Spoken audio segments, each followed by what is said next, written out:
Hello, we're back. I hope everyone's doing okay. You all hydrated and calmed your tits?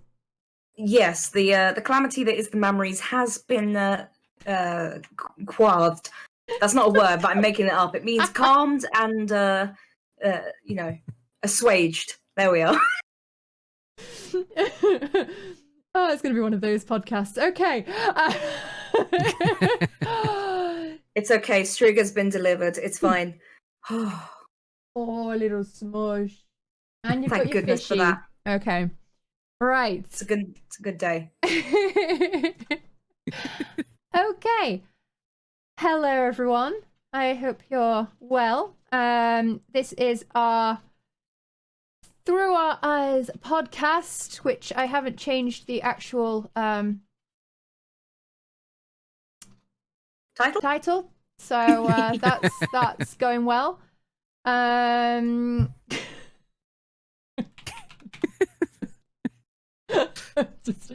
just done. Okay.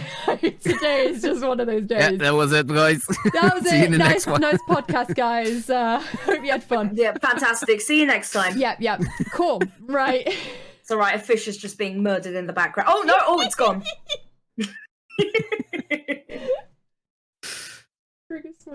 Okay. Good job, Strigger. Welcome to Through Our Eyes, with your hosts, Drac, which is I, and that way. Nope, that way. Somewhere. I'm Arthurus. Hi.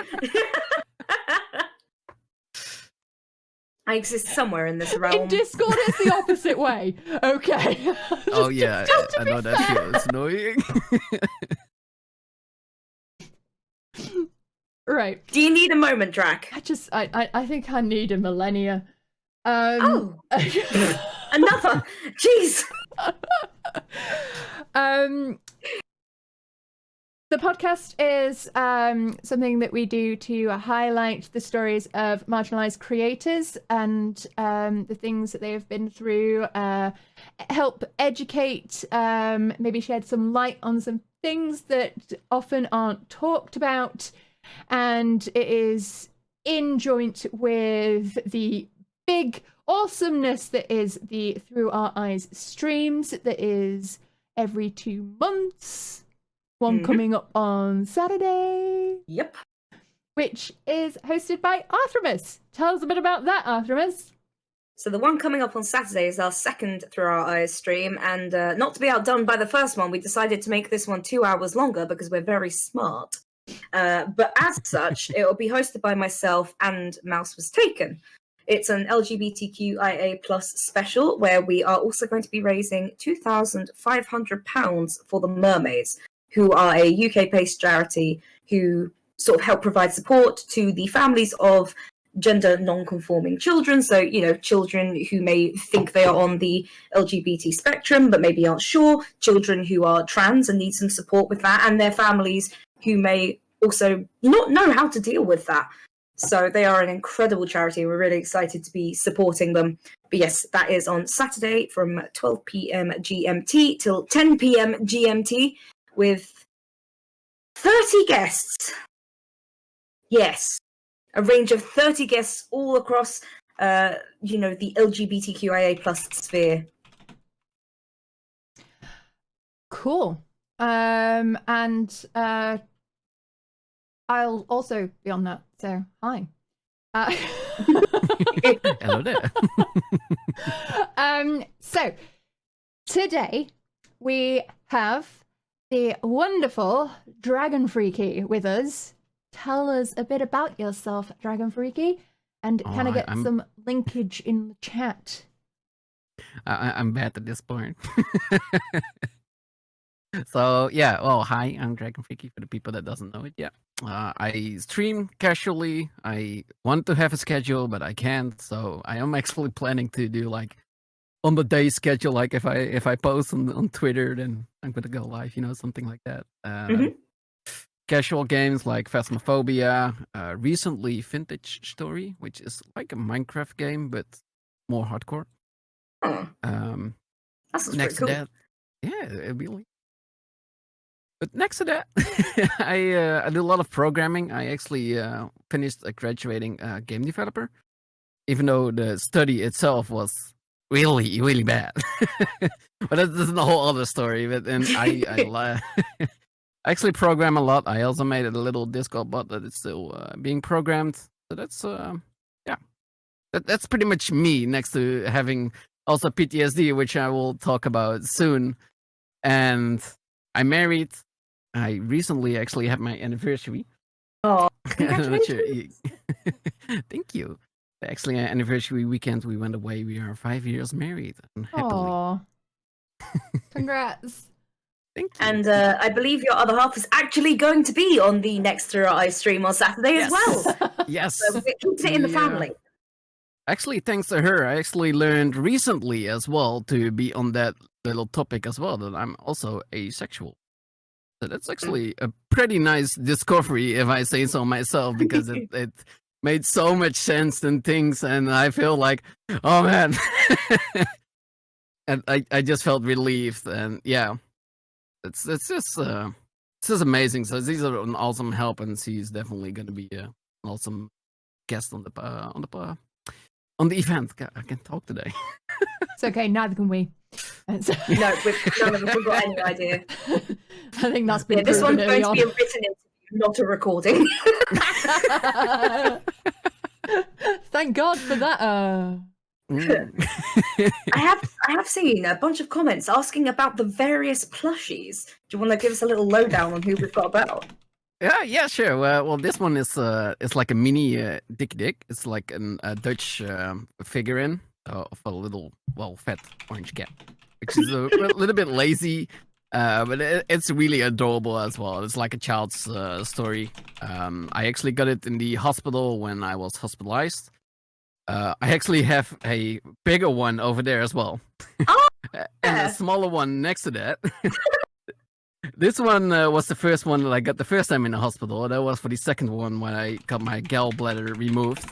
And this one actually was originally planned for the birth of my nephew.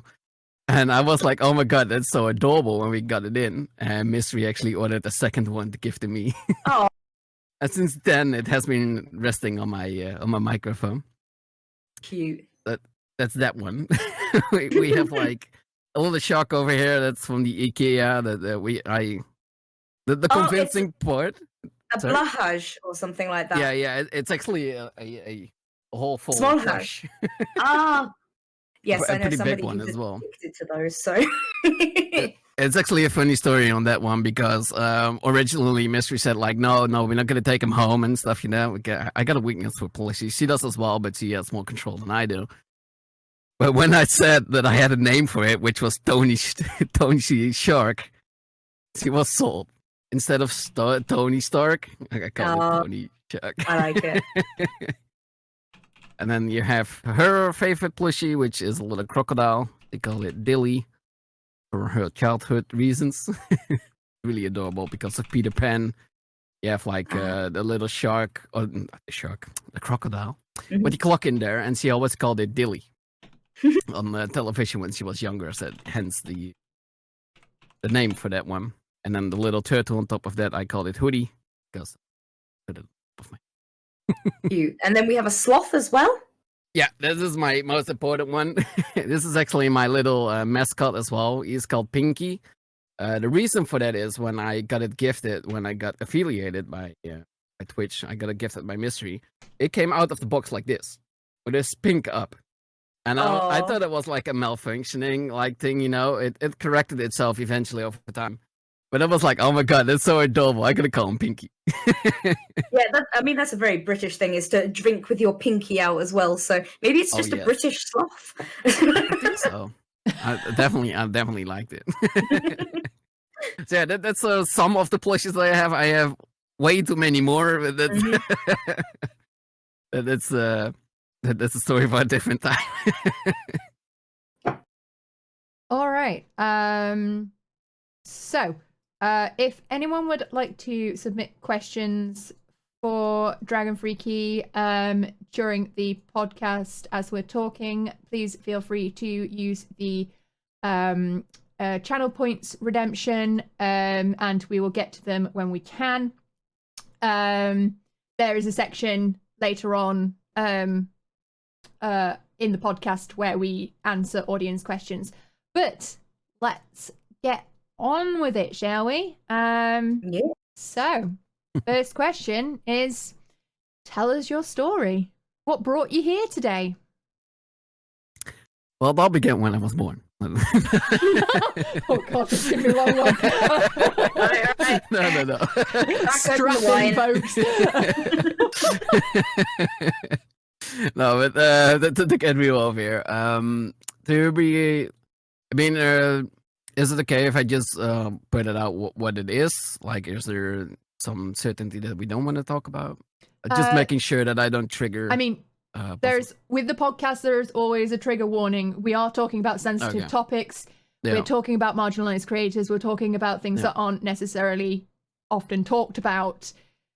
It is without a doubt, there's going to be trigger issues for certain people. No, okay. If you feel triggered by anything that is talked about, please step away from the podcast, go look after yourself, and obviously come back if you feel you're able, but it's entirely understandable. So go all out in whatever aspect it is that you are wishing to talk about.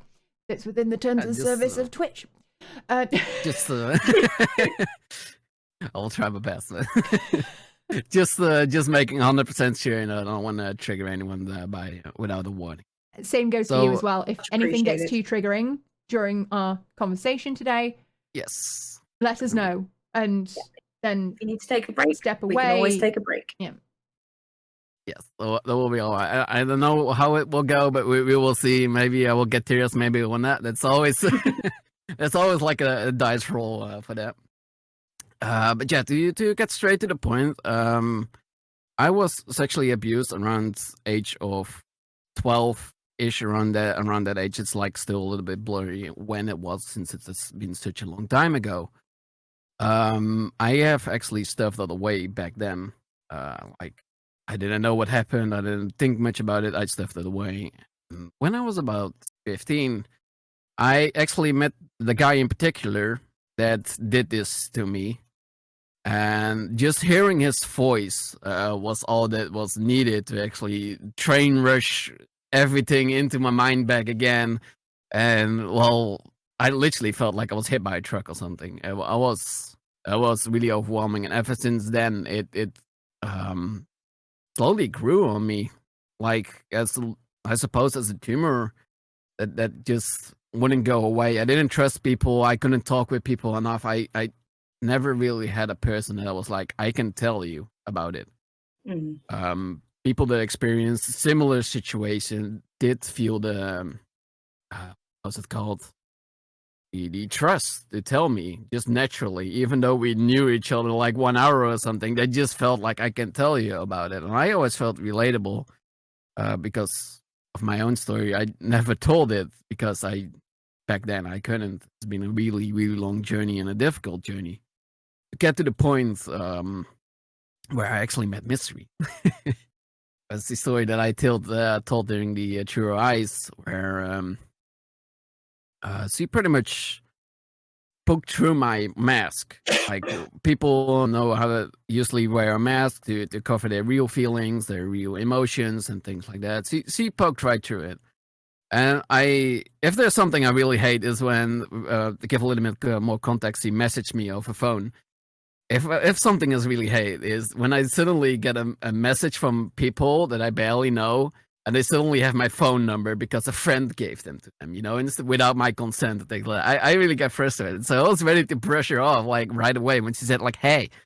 I was like, oh God, no. And the first thing that she said, like, you act all happy and stuff like that, but I can see right through it. You're not as much as you appear to be. And that interested me, because I was the first person in all those years that actually up front also confronted me with it. Like, I see you.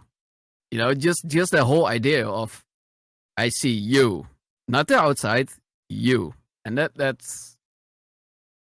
intrigued me, you know. And then I kept talking with her and things like that. And one thing led to another, and I told her that I was dealing with a pretty hefty weight on my shoulders, and pretty dark as well, because it was years of built up anger, sadness, aloneness, of like loneliness. That was the most killing part as well, just being so lonely in there, because I couldn't trust anyone, and quite frankly, I didn't have that family relationship either with my family. So there wasn't really a point either that I could like feel comfort in. And when I told her that, like, you know, like I don't know, I want to tell something about it. I definitely do. I was reaching my breaking point, and she came obviously right on the right moment. I reached a breaking point that was overwhelming. Like, my thoughts was overrunning. It was like a bucket being like not just a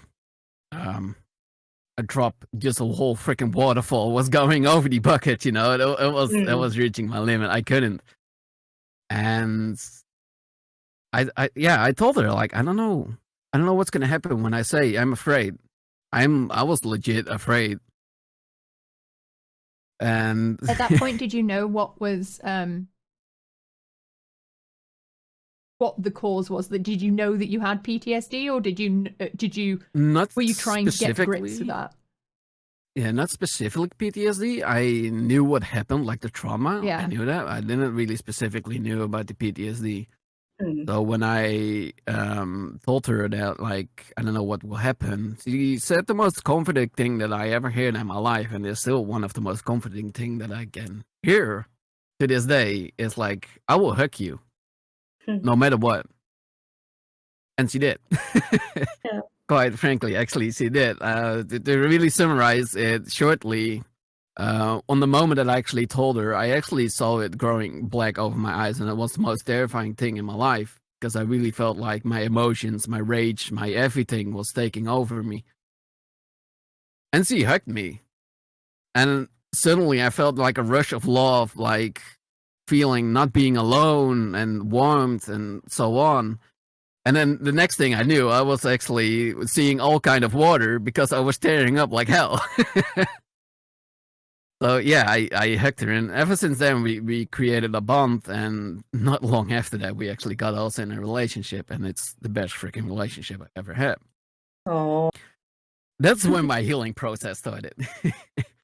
See, we talked about it over time, and like, it was because of the full release out of a sudden, I was really fine for quite a while, till I actually encountered the guy again. And that's a fairly mild version that I can say about it. I encountered him again, and I thought I was fine. I was not. I got a gigantic panic attack. She came rushing to me as soon as she knew, and she helped me. It was during my work as well, so she helped me finish my work, and then we talked about it more, and she mentioned the fact that it might be PTSD. And that terrified me. If you don't mind me asking, what was the meeting? Was it just a chance meeting, or?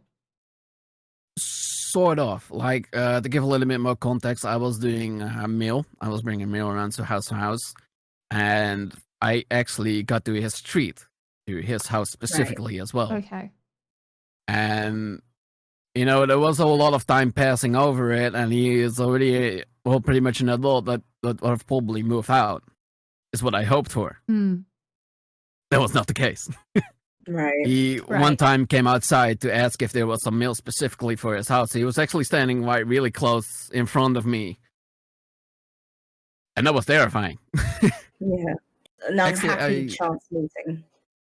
Yeah, that was actually the second time that I encountered him, because the first time I actually saw him moving out of his car was a very large distance. That's when I actually got my panic attack. And the second time when it was really close to me, I thought I was fine. I was not till after like a week or something, it hit me. It hit me real hard as well. And that's when, the conversation happened with Mystery about PTSD.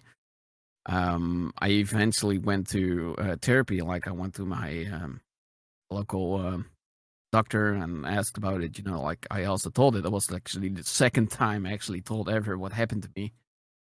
And the way he handled that was really comforting as well. Like he looked at me for a second, and then he instantly grabbed to his phone records, you know, like all the numbers, and he picked out one of the therapists he thought it would be the best for me. And then he explained to me like EMDR and things like that. And that was really comforting. He's a really awesome doctor. Like I'm really lucky to have him as my local doctor over here. And yeah, that kind of starts the journey about the EMDR. And the first therapist wasn't like an advanced EMDR trained person. So they can do mild cases, and for me, it was quite a severe case as well. So she referred me eventually to a more advanced person that was more expertised in there. Yeah. And I went there in secret. I didn't tell my parents. I didn't really want to, like mention before, I never really opened up to them. I don't have that kind of relationship with them. I find it really hard. So that was nice. Once in a month or twice a month. I don't know exactly when anymore. Like how often. It's been years ago by now. And it really helped me. It was really tough as well. Like definitely it gave me headaches as well and things like that. But the thing that bothered me the most was because I was living in the village where it happened. There's a specific spot in the in my village where you drive out to, usually the highway and things like that. It's like 90% of the times when you get out of the village, you pass that point. Right. And that was exactly the point where it happened to me. So that was also very, very confronting through all those years. And still is from time to time. Actually, something really nice and powerful also happened with Mystery, because he was doing a lot of photographs and he was kind of bummed out about not having like a nice photo that day. And I told her, like, I know a place. The sun was also awesomely set, obviously. You know, like the whole day was perfectly set for that. I drove her to the place. She didn't know that was actually the spot. She knew what happened to me, but she didn't know where. And so I told her, like, this area is where it happened. And she found I said, like, I want to make a photo of me sitting here after all those years. I fucking boss it, you know. I was like, I'm done with this shit, you know. I've been doing that for over the years, and I was like, I no longer want this place to have power over me. And then she said, like, okay, well, go sit over here, exactly on the spot where it happened. She didn't know that.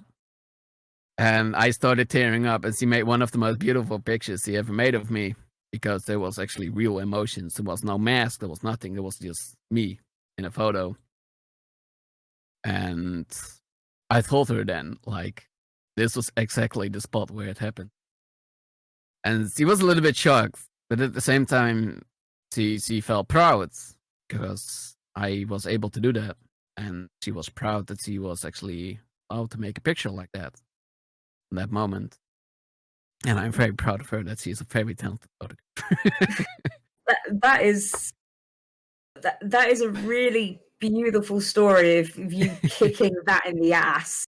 Is the nicest way to put it. Just, yeah. Like, I can imagine that was a really difficult day, but to choose to go back there and to actually create something beautiful out of that emotion, that is such an incredible way to deal with it. And obviously we haven't known each other too long, but I'm incredibly proud of you for, like, thank you, being able to go back and look at that and take it for yourself is amazing. And, like, Mystery sounds like an incredible person. Like, absolutely fantastic. The way you explain it makes me fall in love with her. So I was going to say, like, are you hiring him out? By any chance? But Yeah, no, it sounds like you've got something incredibly special, and I'm very glad that you found each other. Thank you. Yeah, I really feel the same. I hear a lot of people that they're like, not to brag about it or anything, but it's legit. Like, a lot of people say they're jealous of our relationship. And at this point, I'm just like, okay, I'm just gonna own it as well, you know. She's just the love of my life. I really feel like she's my soulmate. We might have married early and even maybe shortly in a relationship, but it was the best decision I ever did in my life. Next to asking her if she wants to be my girlfriend. On the most nerdy way. I mean, yeah, no, I think Artemis has pretty summed up my response to that as well. It just seems like you dealt with that in the most positive way, and I identify with your experience quite significantly, and the idea that you have claimed that back for yourself and that you have been able to basically stop that person having power over you through places and meetings and your entire village is extremely impressive and admirable. Thank you. So just remember that I know there's going to be, it's not a solid, oh, you're cured now, it's all good. No, of course not. No, there's like a lot more to it than just that, but yeah. In those dark times, remember to tell yourself that. Definitely, because, like I mentioned in the previous True or Ice event, I mentioned that I wasn't actually depressed for a really long time, except for the part that I was a tiny bit depressed that I didn't get my job extension, you know, like the hour extension.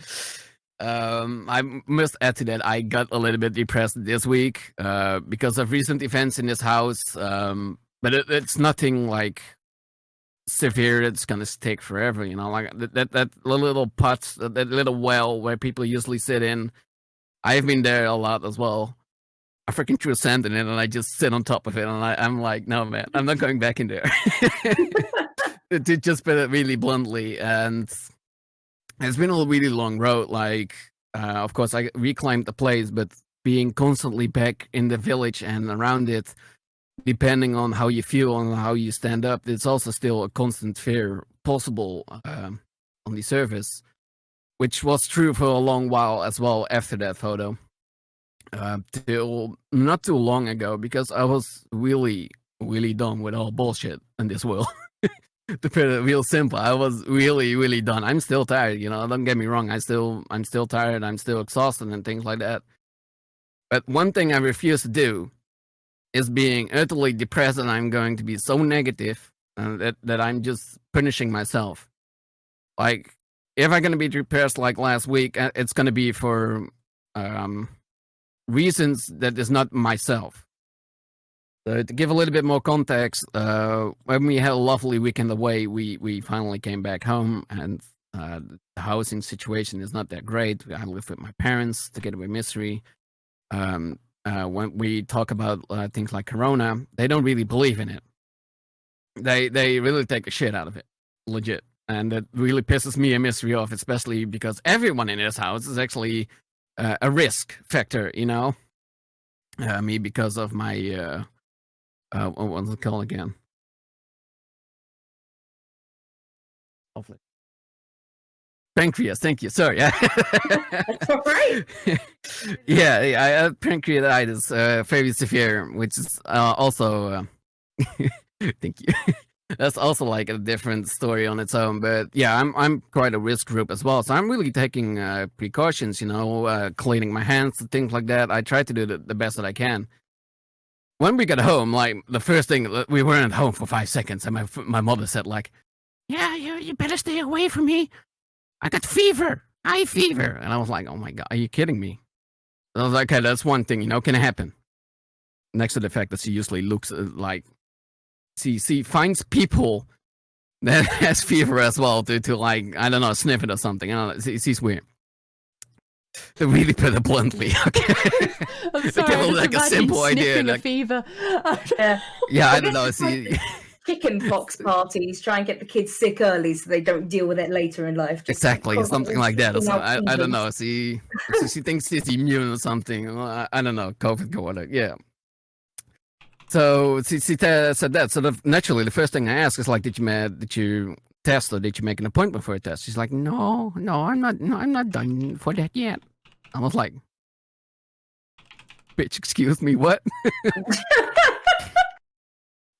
So I naturally stayed away. I haven't been downstairs for like 2 days now, which is nice. Well, we went downstairs once to get her food and drinks and then go back upstairs, stay there. But yeah, so that's fun. And that's like literally the first thing that you hear in the 5 seconds that you get back home after a very lovely weekend. I was like, well, that's a nice bump to have on your face, you know? I guess better than 2 hours after you've given her a hug, you know. Possibly slightly I'm better. actually pretty glad on moments like these that I don't really hug her or anything, so I naturally stayed away from her already. she was Probably like extra dramatic on the couch, like, you know? So that also helps. But yeah, so that bomb dropped, and that's kind of what got me depressed because I'm freaking scared. I'm stressed and everything like that, and I didn't like get gradually in, you know, like get a little bit to get a little bit back in the atmosphere in this house and things like that. No, it's like a huge ass bomb with a rock on it. Like, deal with it.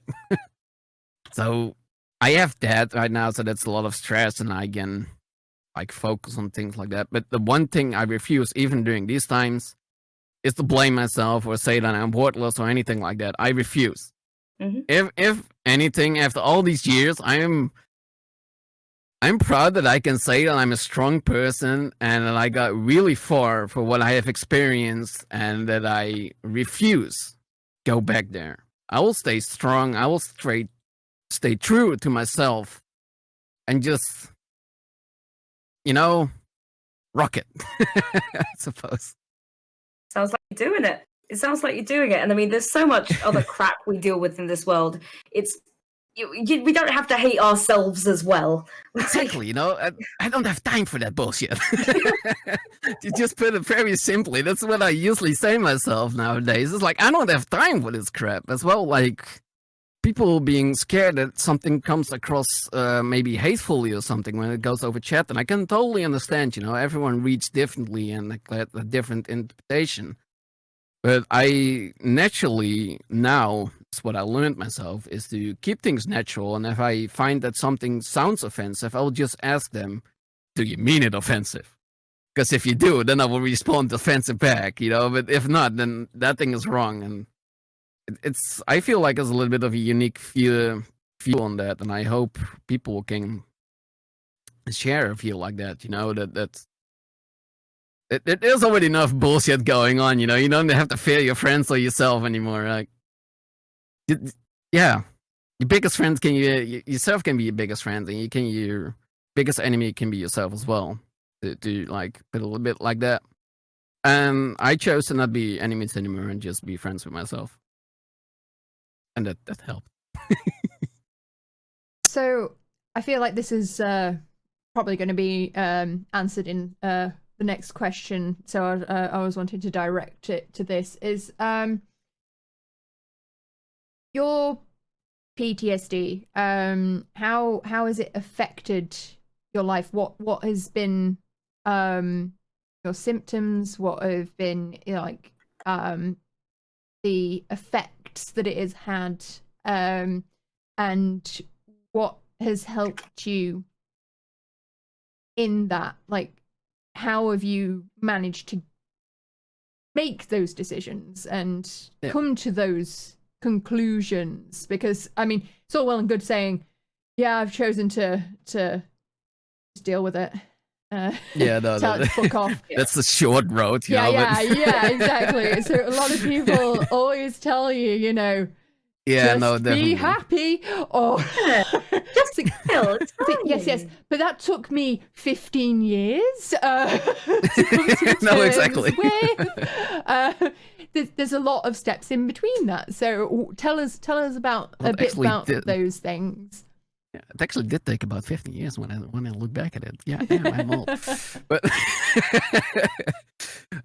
to like tell the things that I experienced, like everyone experienced PTSD on their own way. Like some have nightmares, some have flashbacks, some get concentration problems. You can have like a whole spectrum of problems, and everyone can like handpick their own out of there and be like, "This is my PTSD." You know, for me, that has been mostly nightmares.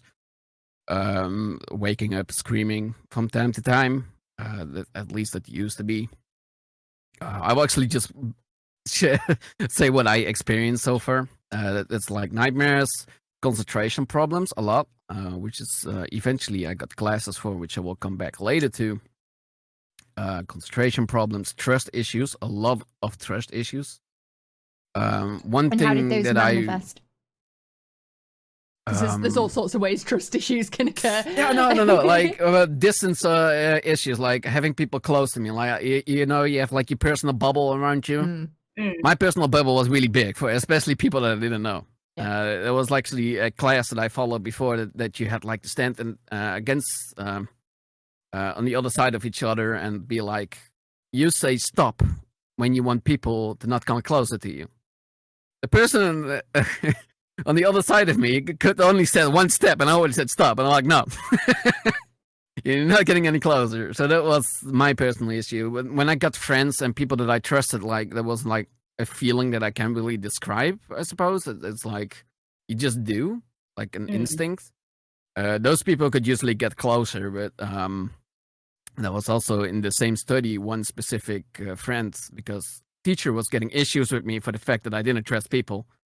And a friend of mine said, like, well, like, listen, this guy has clearly issues. Like, even me, I'm his best friend on this class right now. Even me, when I put my hand on his knee and he did, and I felt so uncomfortable, you could even see it on my face. He said, like, he will feel incredibly uncomfortable. And I only do this just to demonstrate. So don't push his limits. You know, I really liked that guy. It was really nice. Yeah. It's good that you've had somebody stand up for you, and I guess that does make the fact that Mystery was just sort of like able to hug you even more powerful. Yeah, definitely. That trust was just there. Exactly. Her trust was one of the most natural trusts I have ever experienced, and still to this day, it was really amazing. But yeah, before meeting her, I also felt very lonely, because I never shared my story, so that also came with the PTSD. I felt very lonely and cold, I suppose. Like my to really talk like emo and depressing, like my heart felt like a black hole, like no love would fill it, you know. It was one of the most terrifying and the most painful things that I experienced in my life was loneliness, and I believe that is one of the most issues that happens in life, is that people, when they feel lonely, that things just can go really bad. Yeah. And I have noticed moments that when I was really, really down, and because of the loneliness, that you know, I wouldn't be here anymore if I wasn't stopped by myself, or you know, I'm a little bit spiritual in a sense. Like I believe in the spiritual world, things like that, and like a spirit guide. And I really, really feel like my spirit guide stopped me at one moment when I was really on my lowest and darkest point. And that was also one of my scariest moments, that I didn't feel anything anymore.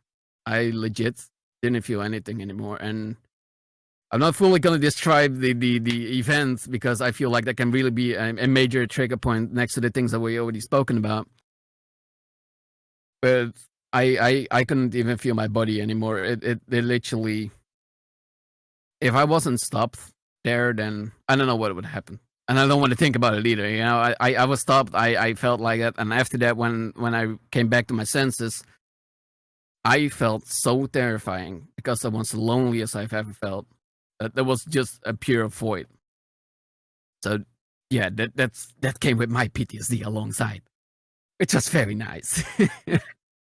As we, not to interrupt you, but as we've said, if anything does become triggering for you or for anyone listening or watching, do take a break for a minute and make sure you're comfortable to carry on, because it's a serious thing, and these are real things that have happened to you, and we don't want you to end up in any scary situations because we're talking on the internet. No, there are more serious things, and but as long as you're okay. we don't want this where you're taking the step to share your story like this with us and to try and shed some light on things for it then to trigger you to such a point that it actually detriments you. Yeah, no, definitely. Not for the sake of content, okay? No, it doesn't apply to me, at least. Like, I can definitely tell what happened. If you guys want to know, like, I have no problem telling about it, and I feel like, well, at the same hand, like, just like you said, there's a warning that there's going to be trigger issues that can be happening. So the thing that happened was, to give a little bit more context, it was an evening. I was out with a bar with some classmates and things like that. I parked my car somewhere and it got towed away because some asshole put his car against the other side of the street, and my car got towed away because people couldn't move to the street anymore. Right. Fucking asshole. Very. Anyways. So when that evening I searched my car for a really long time, and eventually I managed to get a phone call. My phone died, obviously, because why the hell not? The evening was already shit. Because when things happen, they all happen at once. Oh yeah. They're like, oh, now it's gonna be the day, you know? There's some days you just get out of bed and go, oh fuck, it's gonna be one of those. Yo, you know? You're gonna have a shitty day, you're gonna know it. But yeah, so I learned that my car got towed away, and the place where it got towed to was on the other freaking side of the city, and I had to run towards it. So I kept running like crazy, you know? Like, I've never run that much. And I don't have a real high condition or anything, like stamina, I mean. Like, I don't really have a lot of that, so that was a really tough challenge. But at one point, I got so depressed about it, even like, of course, this shit has to happen as well, you know, like piled on top of the fucking shit show that you can't even see anymore. Put a flag on it, you know, and I was approaching a real road, and I hit a train in the far distance. I snapped.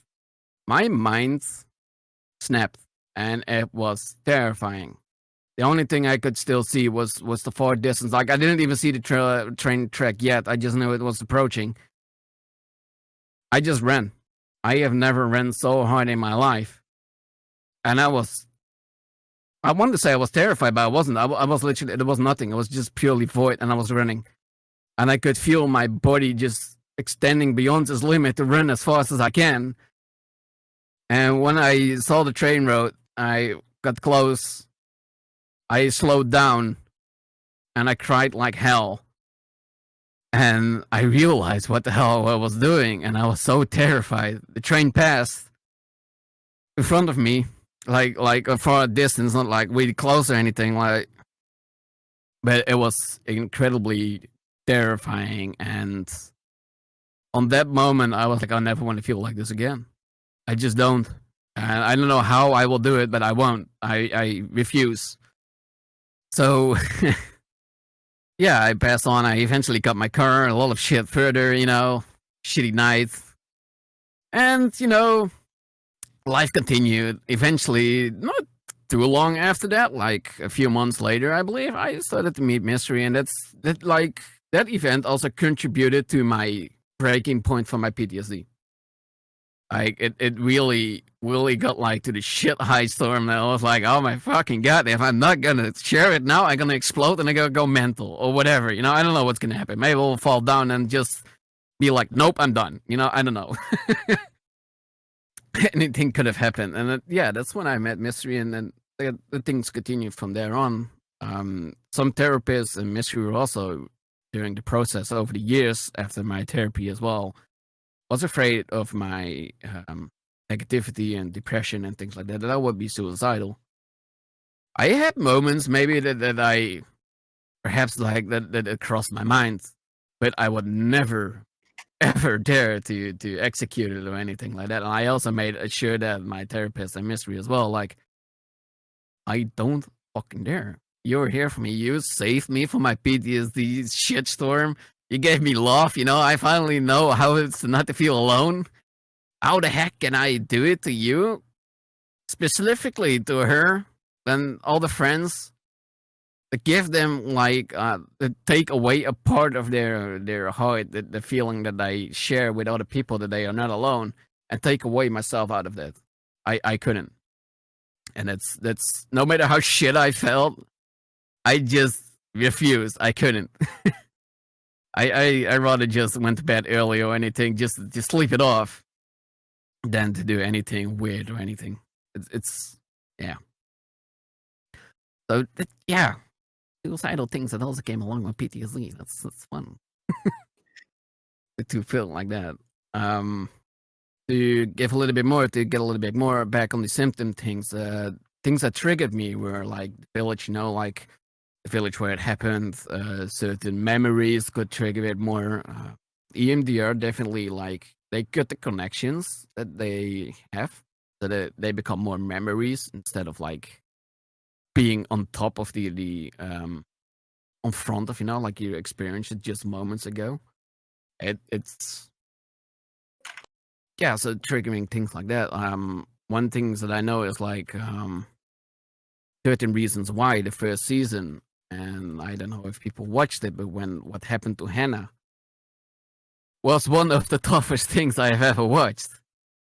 And I had troubles watching that series in general because of multiple mixed emotions there. Like I bet a lot of people can relate to at least some of what the series showed.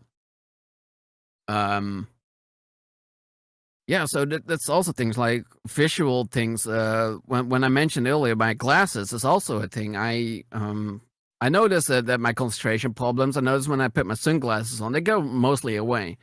But I'm not gonna wear my sunglasses in house, you know, especially when it's dark. I'm gonna not look at. I know I have a bright monitor or anything, but I even have like applications to smoothen the light over the time of day, you know, like nighttime, before it became mainstream. Oh, I see. You're an eye wellness hipster. You know it. God, there's a hipster of everything these days. But yeah, so the glasses, you know, like eventually I was like, okay, maybe I should get my eyes checked. They're like not far off, like -2 or something, like nothing major and mostly far distance. A lot of things made sense when I did that. Like I put on the things and I was like, oh my god, I see the world in high definition now. You know? And you don't know when it's high definition when you don't have something to compare to. Wait, trees have leaves. Oh my god, it has details. My hands, you know. Grass isn't a blob. What? Yeah. So yeah, that was something like that. But when I started to test out some glasses, you know, to see which one would fit me, I had a lot of trouble with it as well because the guy in particular also had glasses. The last time I saw him, that was really hard, especially this one specifically because it reminded me him the most. That was also the one that looks the best in the shop. So I had lots of problems with it. I had to breathe a few good times. Mystery was there a lot to comfort me as well. Took it slowly, and eventually I got the glasses. And oh man, getting the glasses for the first time, everything feels out of bounds, you know. Like doors are suddenly a lot closer than you remember, and things like that. Yeah. So that was the things to get used to, and it improved my concentration a lot. So I still have, mostly with work, I am slower than probably the average person, depending on the type of work. When it comes to programming, I will sit there all night and not realize 5 hours has passed, and I've done it pretty rapidly. but when it comes to simple things like I don't know, like working in a grocery store or anything, I'm slow as heck. Like I'm awfully slow. A grandma will be faster than me, you know. So those were also things that kind of led from PTSD as well, because I usually managed to space out a little bit, because that's how I dealt with a lot of things in between, before the recovery and during the recovery. Now I have a lot less as well because of my concentration with the glasses. I don't always put them on. Sometimes I'm just lazy and forgot about them. But it's not like that I'm blind or anything. I can still see. It's just, you know, instead of 1080p, it's gonna be like 480p or something, you know. Everything's a 720. Yeah, exactly. Can't have that anymore these days. You know, need 4K these days. But so yeah, that's also like things for me with my PTSD. What happened to me. I'm mostly glad to like share a little bit what has fallen off by now, after all the long time of recovery and therapy and so on. I don't have nightmares as often as anymore. Sometimes when I just feel shit, or sometimes my mind is like, hey, you remember this? Let's give you a nightmare. You know, it can still happen sometimes, but I don't like Mystery know that's the most. I never knew that, obviously, because, you know, I was forever alone before I met Mystery. I shivered a lot in my sleep, especially during lots of nightmares. She told me that I could make sad noises, you know, like shiver a lot. But she also said, like, when she would stroke my hair or like hug me or anything, that I instantly would feel better. And I could tell as well when she told that the next day, when my dreams got better, you know, when it got less like a shit show. The nightmares doesn't have to specifically be the event, at least not for me. It can be related to or the same sort of feeling, things like that. One thing that haunted me for years, once in a while, was the lonely feeling that I had. And through my dreams, I actually started to accept that. I don't know if like, I'm a little nerd that watches anime from time to time. And you have like Naruto, there was a specific moment where he fights himself. But no matter what he did, he would always fight himself, and he would never win. Till he started to embrace himself. He started to win because he embraced himself. And I remember the dream specifically because it was a really, really scary dream. Like, no matter what the dream was, out of a sudden, like, there had no reason, no whatever has to happen, I would feel a sudden, very lonely coldness, and everything would suddenly felt really real, you know? Like, nothing dream-like, everything suddenly felt real, and you wouldn't wake up. And I usually ran away from it, and then wake up disorientated and, like, heavy breathing and things like that, you know, like the usual when you wake up from a nightmare. Till one day, like, one dream, that happened. I was with Mystery. It was actually one of the rare cases as well, when during such thing, Mystery was there with me. I was holding her hand, and I was like, we need to run away. And run away with her. At one point, I was like, I felt a familiar feeling for 1 second, just 1 second. And I was like, no, I'm not going to run away anymore. I stopped. And Mystery asked why, you know, in the dream. I was like, what you doing? And I was like, no, this is wrong. You know, I'm going back to it. And I walked toward that dark feeling. It literally saw like a void coming toward me. And it manifested as a shadow version of me. It's really trippy, you know. But it manifested as a shadow version of me. And I hugged it. It cried. And it merged with me.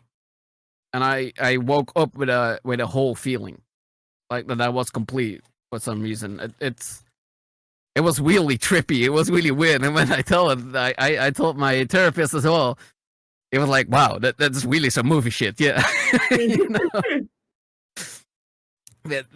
Yeah, that's one of the things that I feel like in my recovery that helped me to the point where I'm now, that I actually accepted me on a subpar level as well, like subconsciously, instead of like actively.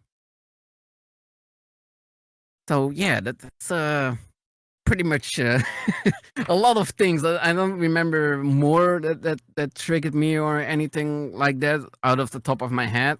But it's like the major bigger lines of things that I had with my PTSD, and yeah, obviously the trust issue was a big part of it.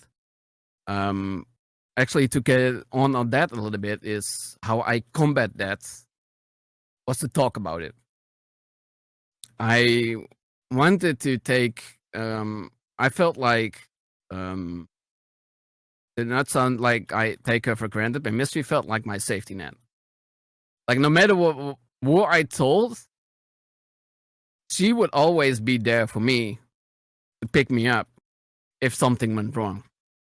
And I tried to trust my feeling as well, like comfort my feeling, like it's okay. Do you trust this person to share this news? In the beginning, everything was no. No, not gonna happen. Until some point, like it's like, okay, maybe. I was like, okay, let's take it slowly. Like, it took me like 5 years to even make it roll out of my tongue, you know, but when I did say it, I felt relief. Like, when I mentioned with the truer eyes, it felt like a piece of me chipped off. That was the issue for me. Like, a piece of me chipped off, and it cut, like, in their little pocket, you know, they won't even notice it's there. But for me, that was like a huge part, and I started doing that more often, and till the point that like the huge ball of clay, like I mentioned it in the True Eyes, it became such a small, tiny thing that I still carry with me because it's still a part of me. Definitely, it's still a part of me. But I decided to share that part of me with people, just like I share my laughter and my smile and, you know, my good looks sometimes when I feel like it. You know, that years ago, I wouldn't be able to say that. Just that specific last thing that I like. I was about to ask, did it affect your self-image, your self-conscious, you know, your Yes. confidence, your Self-worth. personality? Did it? Yes, definitely. Like I still stay true to myself, who I am. Like the friendly guy that tries to friend everyone and things like that, you know, but don't take bullshit anymore. Like I refuse. I still try to stay true to that, but I also realized I'm also worth to be there. And I mean, come on, my beard is pretty awesome, you know. I have beautiful long hair, you know. Like my body shape is maybe something else, but I'm working on that. And you have a killer plushie collection, so that's pretty good as well. I know, right? Like Right? some people would be ashamed of that, but I'm proud of it. Like there's a lot of sitting over there, and there's some over there. Like a huge ass frog that Mystery said no to, and I kept begging, and she eventually said yes. We also have like a murloc that got thrown to me. It's actually for Mystery. I gave it to her once. I have lots of Pokemon. I even have next to my camera over here, like from Natural Selection 2, a Gorgy plushie. Oh man, I have it. Oh man, she wants to show her Pokemon as well. So we also have a Vaporeon. Ah, yes, I've got that one Yeah, on my cute. shelf. I did have a Wumpus, but I was beaten it Oh, off okay. of the table, so whoops. This is the last one, honey. Ah, Gengar! Also, I gave her Gengar! this recently to her. What's for the Valentine, right? I believe I gave it to her. I was like, I want. She is so crazy with Pokemon, especially with trading card do love games. Like, Pokemon. last one, told you. Okay. Next Yeah. question. Do you find that people treat you differently before or after your diagnosis? A little bit. I want to say yes and no, because yes, because I was different before them, because I tried to please people to some extent. Because of my self-worth and self-esteem being so low, I would easily let it walk over me, you know? I've lost a few friends that I was befriended with for years, and I considered my best friend for life. I've lost a few of them, but they, you know, sometimes people just naturally change over the years. Like people evolve and grow up on their own way, and we separated eventually. I think people But I take that couldn't- upon themselves a bit too much, actually. Just because you lose a friendship does not actually mean that anything particularly went wrong. You're just No. growing as people, and sometimes you just don't grow in the same direction. Exactly. It takes years to get used to that idea, but It happens. Sometimes you speak some of the old people, and they're like, "Oh, how are you doing?" and stuff like that. It's all fine and dandy, but then that's also usually it. Some people you separate more aggressively. That happened sometimes here and there as well. But that's why the yes and no, because no, I am who I am. But yes, because I learned to be more self-esteemed and pick up myself more and not take some bullshit, and if they can't handle that, well, then we separated ways. So in a way, some people will look differently at me because I showed my true self, which they apparently never saw. So yeah, that's why the yes and no for me personally. I was expecting that to last 15 minutes, so that I'm sorry. How dare you? I'm rambling. I ramble a lot. I'm sorry. Maybe you can make this last a bit longer. Also, well, Don't worry, I'm sure we can go through more plushies. it's okay. I've got questions lined up from the audience, so we're all good. You know what? No. From your experience, what is the stereotype around PTSD, and how is the reality of it different? Well, a lot of people associate PTSD with veterans, like war veterans that came back and they've seen a lot of shit, and it can really fuck a person up, especially what they have seen, and they can get violent. So some people that I talked about my PTSD, they were like, "Oh, that's a whole different image than I thought." Like I thought PTSD only happened to war veterans, and that aggression could be possible. Like, it's not guaranteed, but it could be possible, or loneliness, or broken families, and so on. So that's one of the things that's one of the ways that people see PTSD. Next to that, they also think it's or they can think, like, I'm not talking for everyone. Yeah, so PTSD can happen through a lot of things, like even like sexual abuse, or like parental abuse, or witnessing a really, really horrible event, and there can be anything. Anything can happen for people because people react differently to situations. Like one people can handle it totally fine and be like, okay, whatever, and another people can just be totally broken about it and will never forget about it. So that's one of the things, I guess, with PTSD. And lots of people also told me, like, well, just get over it. Like the most common thing people say or can say is like, just get over it, But I never just got over it. I had lots of years of restoring and difficulties, especially considering the place that I'm still in, and not having the right environment either to like fully recover. Everything made it tough. But I don't know. I refused. They put it real short there. But yeah, that's kind of what people see with PTSD is some certain, especially because of some movies. You see it more often these days that movies show more different sides of PTSD. So that's actually, I find it actually kind of nice as well. Of course, it's never nice to have PTSD, obviously, but it gives more a feeling to people that they are like, oh, so maybe I have PTSD, maybe I can do something about it and actually stop my recovery or anything, like that. Because if I didn't meet Mystery, I would never know I would have PTSD, probably.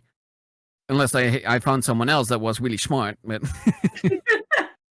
positive representation is incredibly powerful, and I think it probably is one of the things, having, you know, negative or just kind of meh representation of things like PTSD, that makes a lot of people go, oh, it's that, you know, it's the disorder that people who've gone to war have, and it's like, okay, but that's probably because the only time it's ever broached as a subject is, you know, oh, I saw Saving Private Ryan. It's like, that was a very specific case with a very specific, like, yes, you know, you know, Private Ryan having PTSD made sense. That character went through a lot of trauma, but that's not the only place you experience trauma.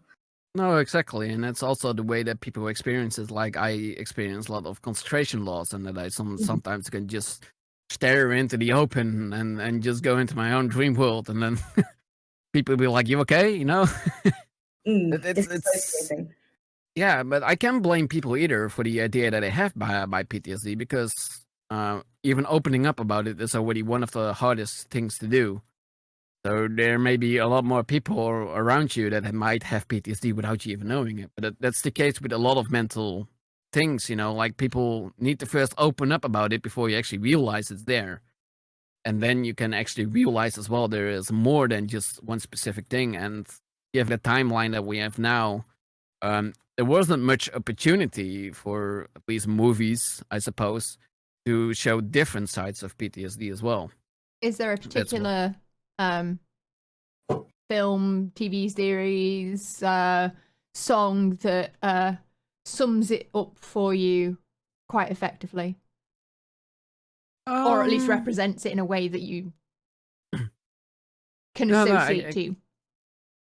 I kind of want to say, what's it called again? I mentioned it earlier. 13 Reasons Why, for example. There's also a song by Five Finger Death Punch that actually goes about the war veterans, but also like the different side of war veterans, that some actually got back successfully and managed to restore their life, while others might lose their family, started drinking, and, you know, they didn't know how to deal with it differently, and things like that, get that, like, you know, like homeless and things like that. It's really powerful song, if you ask me, as well. Like the way they sing it as well. I'm not gonna sing it because I'm terrible singer. Right? What's the name of the song, if you know? Let's see. What's Five Finger Death Punch? What was it? Wrong Side of Heaven. That was the specific song that they really touched me, like specifically on that. Like, I have a lot of songs that I feel like relate to, but that one was specifically, I felt like, to PTSD. And I guess as well, there's also a different movie which isn't specifically about PTSD. It's more about anorexia, I believe, is To the Bone. And I also kind of felt relatable with that, especially with the connectivity that was lost for so long, and that they tried to restore it at the end with the mother and the daughter. And it was such a beautiful moment, you know. Like, I really feel relatable to that because of my served connections that I had over the years.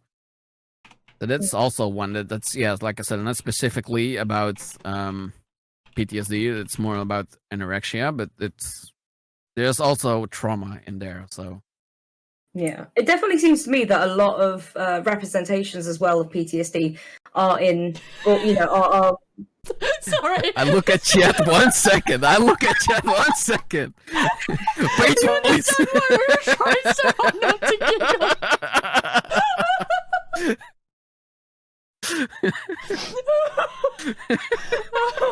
I blame Mystery. I blame Mystery. Mystery, everything we've heard about you is a lie. Honey, please. Oh my god. Pokemon Talia out of the chat. Okay. Trigger's back. Right, okay. Hold on. Right, there's a cut. There's a good moment for you to cut the audio there. We're sorted. It's fine. Right. So it definitely seems to me that representations of PTSD and we can definitely corroborate this with what we spoke about with Wreck-It Raven, is they're usually, cases of PTSD in media are only usually attributed to men or sort of male-presenting people, which is definitely interesting because some of the things you've described with PTSD and some, things like dissociating, kind of staring off into space and, having emotional reactions, those are kinds of things that you'll hear the phrase "man up" or "oh, men shouldn't behave exactly like that, this." Yeah. I mean, to be hate fair, that. the entire cause of your PTSD is something that is usually only associated with women. Like, it's something that's usually, like, men can't experience that. It's only women. That's also a thing. And then we can't speak about it if men experience it because it's something that only happens to women. So I'm actually very sorry that you've been a victim of the patriarchy as well. That was kind of a song I was going. It happens. Yeah, it shouldn't. Also, can I just point out during this podcast, the reason that we all end up joking so much about things that are very serious topics is because these are coping mechanisms. This is how a lot of people with mental health issues, disabilities, any kind of marginalised group tend to deal with their situations that they have to deal with day to day. So do not take this as us taking it light. It is our way of coping with these things. And you will quite often hear a lot of people going through that. So just to point that out, we're not... No. I will say, especially among people going through similar things, like I may not have PTSD, but I am neurodivergent, so I do understand a little bit, at least from some of the symptoms you've said and what you've experienced. I definitely empathize and have experienced similar things. So sometimes we do make light of these experiences when we feel that we can all laugh at the same thing together. It's not a joke when the only person laughing is the one telling the joke. But gallows humor is incredibly important to people trying to deal with situations that happen to them, because being able to laugh at something is a very specific part, I think, of recovery from any kind of malady, as it were. Being able to actually look a thing in the face and be like, is quite powerful. Exactly. Yeah.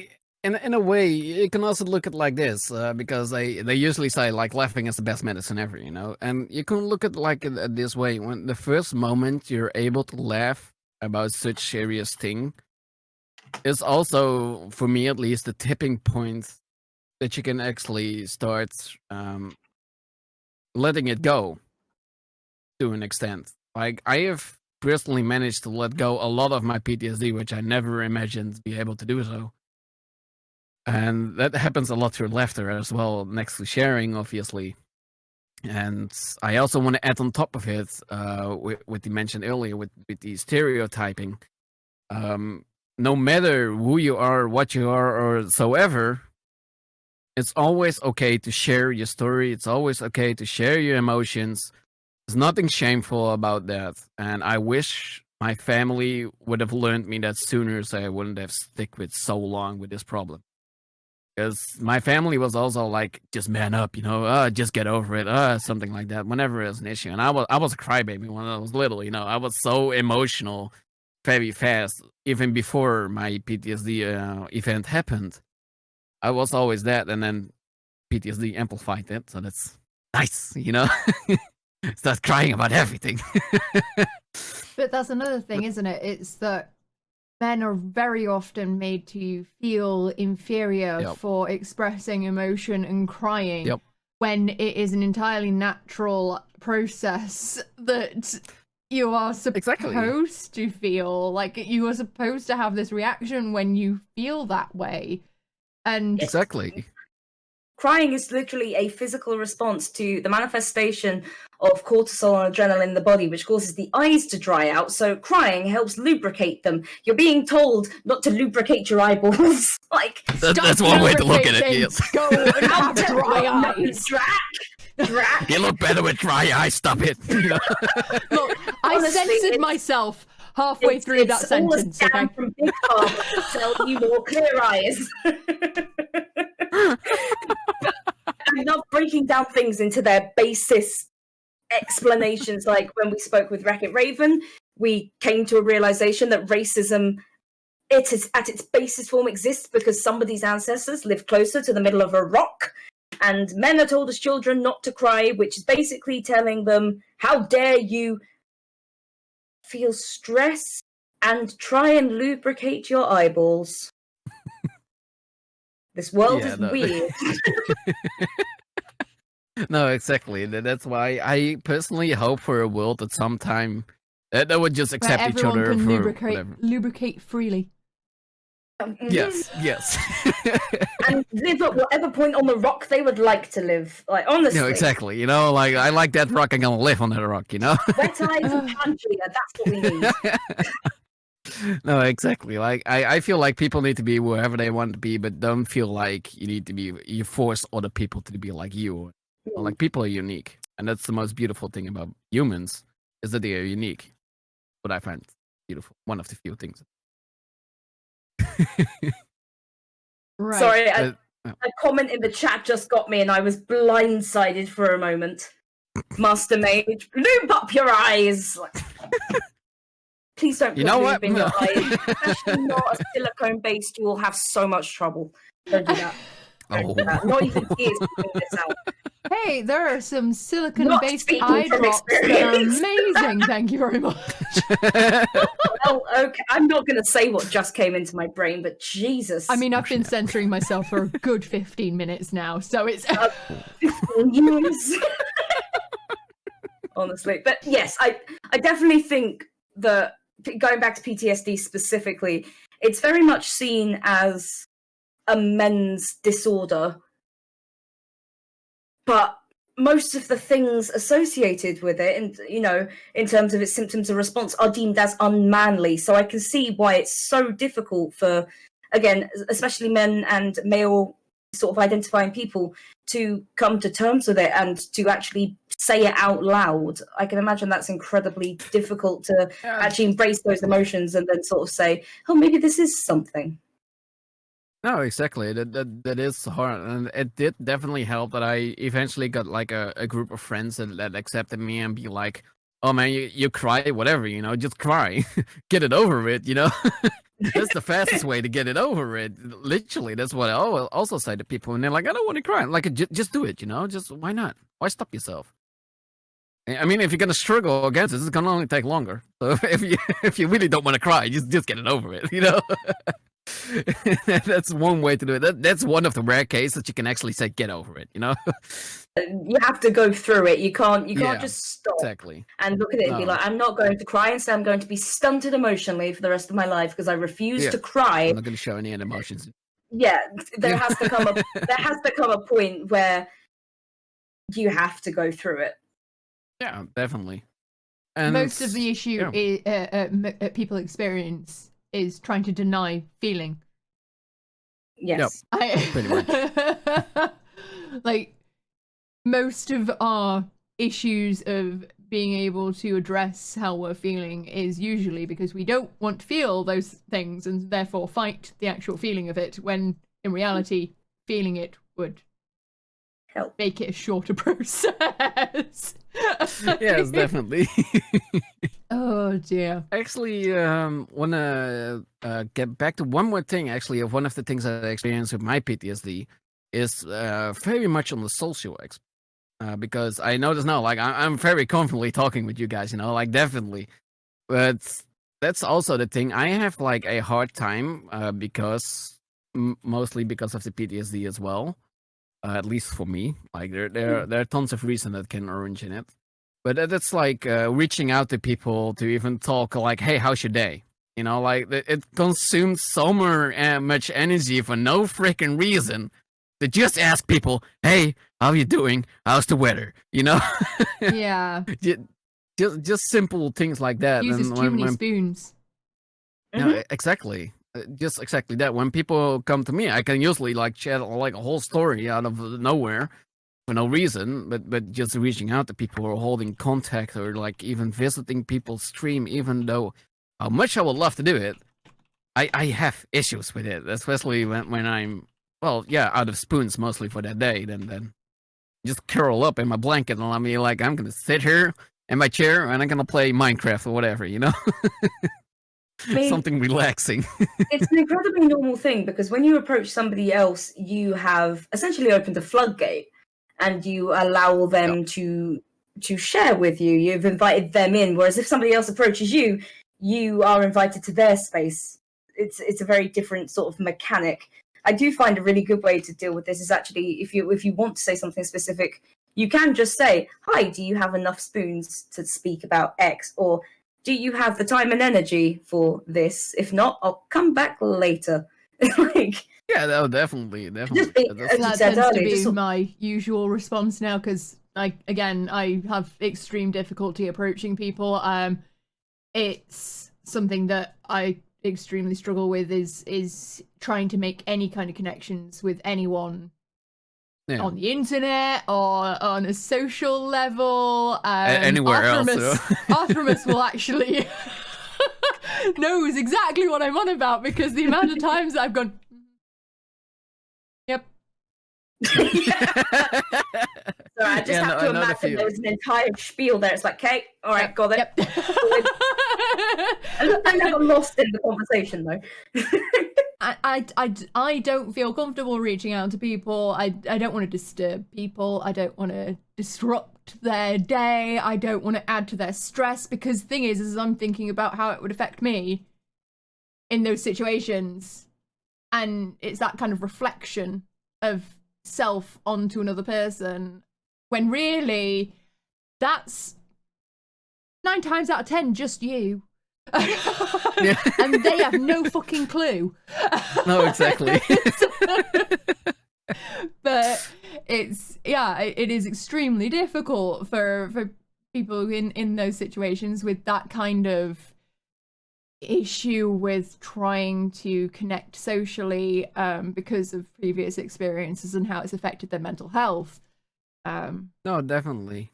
And one of the things I also noticed is doesn't have to be specifically the PTSD, just like the thing that I mentioned. But that is origin for me, at least, is I have troubles looking people straight into the eyes. Because I know, like, I can see what they feel through their eyes because they're like little windows to the mind, you know, and I know cut them well and I can see the same through my eyes, you know. That's one thing that I was never able to mask. And that's always like, I was like very short and look away. Shortly look away.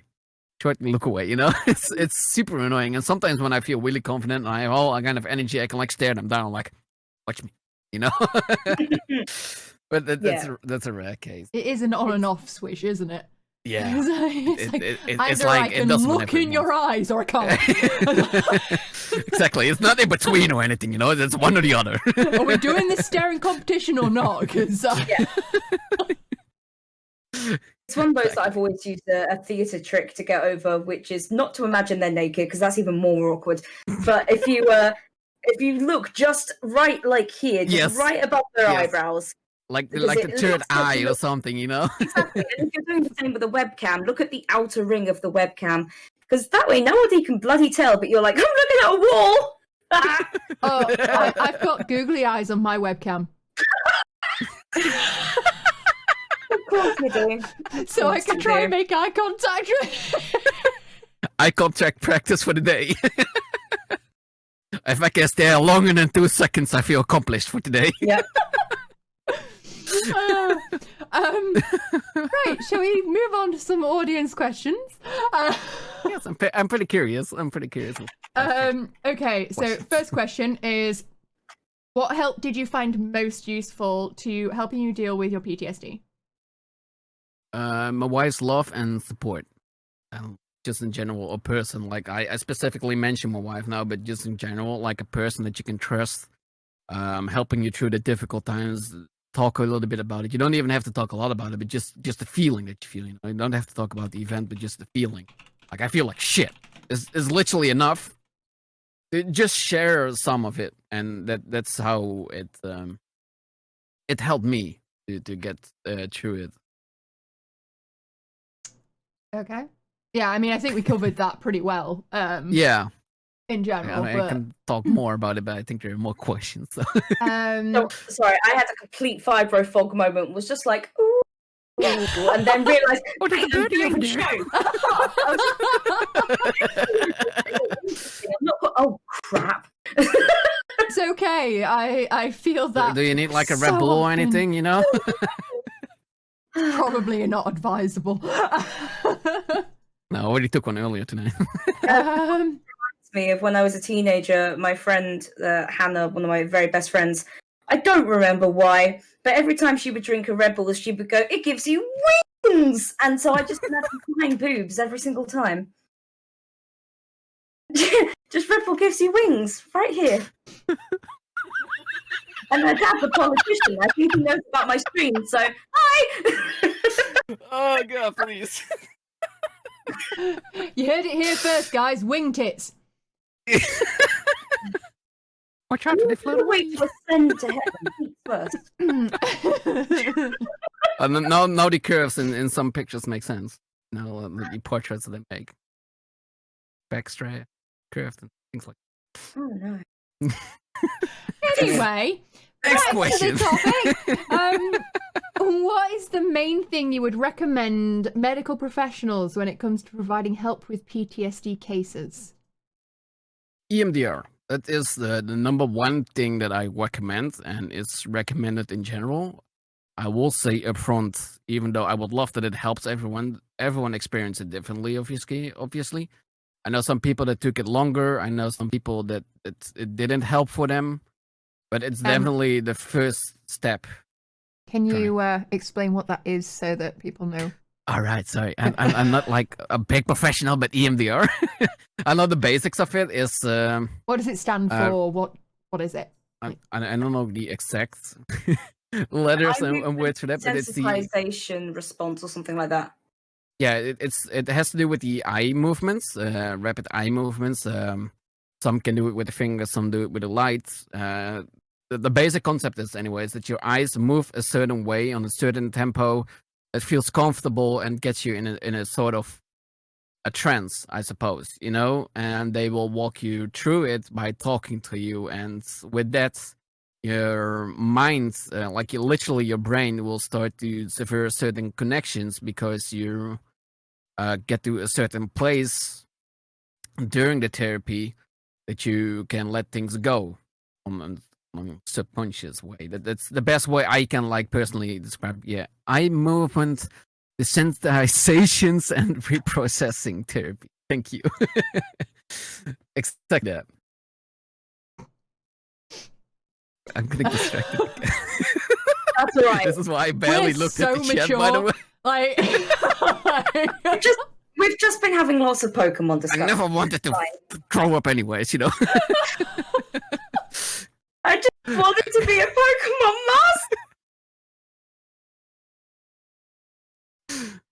master. Right. Okay, so you think that that's probably the best thing that you could recommend. Yeah. What about for medical professionals just approaching you as an individual?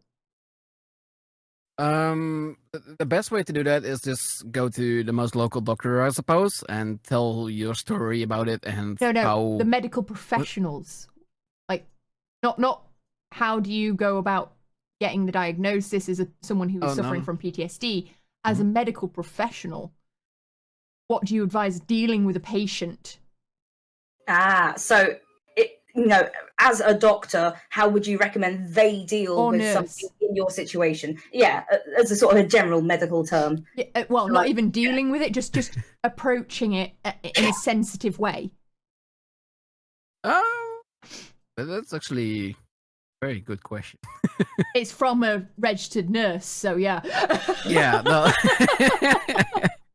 I'm not a nurse myself, you know, but one way when if someone comes to you with something like that, the biggest thing for me at least is to feel understood, and I guess that goes for a lot of things. Try to understand and give them the comfortable feeling, like it's okay, you're safe now, you know, and we're gonna take it one step at a time. Like not rush it with lots of information or anything like that. Just take it one step at a time, because for the point that it's either surfaced naturally or by telling it, it's already a huge step on its own and required a lot of energy. And for me, the last thing I wanted to do was getting scared away. You know, like everyone experiences it differently, of course, but that was for me the case, at least. Like I wanted lots of information, but in steps, you know, and I didn't want everything at once. So that's at least, that's what I suppose I could share on that. Kind of how you would approach a. This is going to sound insulting. I was going to say like a stray cat, where exactly. You're going to try and you want to approach it like the patient is going to be fearful of pretty much any of the interactions, and you are going to have to slowly coax the patient out rather than diving straight in there and getting it over and done with, and lots of information and lots of overstimulation is going to work. No, exactly. I didn't mean to compare you to a stray cat, but you know what I mean. No, but it is exactly like that. Like, in my honest opinion, it is exactly like that. Like, the person that comes to you that opens up or surfaces the issue, you know, like some people open up about it, some people just explode. They are so incredibly vulnerable on that moment. And you need to need to handle that with lots of care, in my opinion. So it's exactly like a good example is a stray cat or a stray dog or just anyone. You don't know how it's going to react, therefore you have to approach it with caution. Exactly. Yeah. Because everyone reacts differently as well. There isn't like a handbook for things like this. There are just some guidelines. There isn't like specifically, okay, you have this, we're going to do this, and it's done. You know, that I wish it was that way, but it's not. So yeah, you need to also examine like what kind of PTSD it is and the trauma and so on and so on.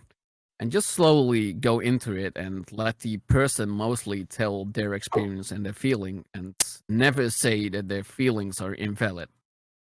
Because that is one of the most horrible things to do as PTSD, because that's how I closed up before I met Mystery. Because people told me it was invalid. Yeah. Not to generalize, because this is something that we all are quite used it's to. A general thing. Having done to ourselves, but medical professionals, in my experience and from other people's experience that I've discussed this with, tend to belittle your particular symptoms because either it doesn't fit into their neat tick boxes or because they're trying to rush through patients. Now, I completely understand, having worked in the NHS myself, why that is, and having experienced the stress on that side too. But it's a really extreme problem of people. It is. Yes, basically treating patients as though they are making things more dramatic than they should be, or that their pain or experience isn't valid, and that in itself is counterintuitive towards general healing. And I will say, sorry, based on a comment I just saw, because I wasn't going to say anything, and I just saw a comment in the chat that made me think. I think most of the people we've discussed this with, at least Drag, are all female presenting. We've not heard this be an issue with male presenting guests. That's or true. People that we've spoken with. So that's not to say that, if you're a dude, you'll be fine. Fuck yeah. Like, no, you get that trauma sorted. Like, you may wish that was true. Yeah, not to... That's not to belittle what you had to go through. I mean, it's an obvious demonstration that you've experienced this yourself. But on the other side of things, there is a strong issue with women being told that their symptoms aren't as valid because of periods and pregnancy. Yes. Have you tried getting pregnant? That'll solve your cancer. Yeah. I've seen a lot of those issues with Mystery as well when she went to therapist. She mentioned it, some specific case as well there, where it just got thrown on things. And I'm like, why? There's some valid things, like people experience everything on their own way, even if it's because of period. You need to make it valid. You know, like maybe it is even if it a is little just bit because of a period. Isn't that enough of a reason? Because seriously, if you had a period, No, and that's imagine with those feelings and having a period. You know, like holy hell. Yes. But yeah, that is the thing that was my biggest fear as well for going in therapy in general. Like I had depression and I was like, I gotta deal with it myself because I don't want some therapist. I don't want it because of the reason mentioned before, like making it belittling a little bit or things like that. I have heard stories about that from friends as well. So I was terrified for a therapist. Once I noticed I had PTSD, I was like, oh, this goes beyond me. I won't be able to repair that myself. I need help. It doesn't give away or take away that I was terrified to seek that help, and taking that step was a huge one. There's a good point in chat there. One of the best ways of approaching this exact issue that so many of us in general, not even just women, men as well, obviously, as you've just demonstrated, is to take someone with you. Yes. You can, obviously you are your own biggest advocate. This is one of the themes that we've been talking about constantly through this, is you have to be your own biggest advocate because no one else is going to be, and no one else knows your situation as well as you do. But taking someone with you who is close to you, who has seen it firsthand, will help immensely, because they can't... It helps a ton. Yeah, they can't contradict two of you. Exactly. Yeah, if you can't, or you don't have somebody, or like in Dragon's case, before they met Mystery, what you can do, just for general knowledge, is make notes. I know it sounds really boring, sometimes it's a bit cringy or a bit awkward, but it's almost like having a second person with you, because you won't have a perfect memory, especially if you go to a doctor and tell them about your suspected PTSD and you're frightened and possibly not explaining everything well, and you know, depending on who you are and what you're like in a certain situation, having an actual written set of memories and feelings and thoughts and triggers and explanations and medications and what you'd eaten that day. It sounds stupid and laborious, but it's like having a second person. So even if even if you don't have another person you can trust, even if, you know, you can't say wherever you're living, you can't have a medical proxy and somebody to help you, take evidence if you can, even if you need to write it down and put the false date because you had to backdate, you remembered that happened. As long as you have a record, you will be able to be more confident in yourself that that's truly happening, because we lie to ourselves when we're told, hey, are you sure you're not overreacting? It's like, I'm pretty sure I wasn't, but maybe I was. It's like, no. Be your own best advocate. Especially if with most of these issues that we've been talking about, lots of people have memory issues, brain fog. Oh, yes. Yes, I forgot that one. Major memory issues. Right? Concentration issues, right? The problem is that they are seeing a snippet of your entire life, and they're only seeing the part that you are presenting to them. And so many people are very good at putting on a mask. Don't trust what streamers look like when they're on stream. Separate point.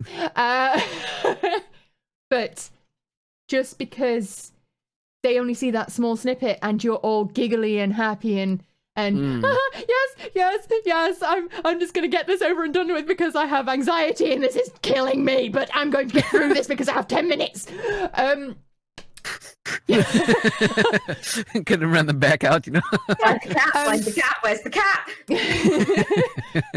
But just because that's how you present and that's all they see, you have to be able to give that the rest of the time. It really helps to like you both mentioned, like write it down or anything if you don't have another person. Like I personally myself, I don't always have the best speech in terms of like trying to explain things, and Mystery was there a lot of time to help me explain things or remind me of things that I forgot, because you're already telling like a waterfall of things It's natural that you forget that one fish on top of the waterfall, you know? It's natural. And it really helps when that little tiny detail gets added. You know, like it can help a ton for the person that's trying to help you. So writing things down is also naturally a good way, or like Mystery mentioned, actually, recording it, like voice recording it, anything that you can do to bring along, especially on the moment itself, if you're alone. Write it down or record it, because that is the exact feeling that you feel. And that's what you can show them. Instead of like, yeah, well, I kind of feel like they, but I'm not sure anymore. You know, that's... And quite often when you are talking to, on that particular day, you are feeling fine because you made it to the appointment. Exactly. So... And you prepared to press for 3 days and you're finally there. Yeah, and it's like, oh, I'm feeling okay. Yeah.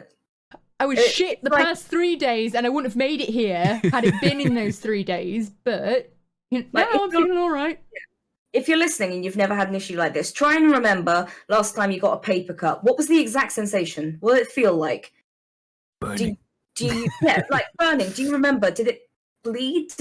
How did it heal? Did it heal straight? Did it get jagged? Did you catch it again? Did it pull? Do you actually specifically remember what that pain felt like? Or would you need to feel it again? Do you even remember which finger it was on? Exactly. Like, is there a scar? Is there anything that's been left? If you can't remember anything about a certain type of pain, how are you going to remember how you felt in the middle of a traumatic situation? One of the things I usually forget is if I put on or put off the lights in the bathroom when I just get out, you know? Like simple things like that are natural things that you do all day, or like you're suddenly open the fridge and you don't know why. Walk into the kitchen. There's also like little things that your mind can do weird things, and it really helps just writing it down. Sensations and the thought process, especially the thought process. Right. I think we went on a huge rant tangent, but it was important to say. So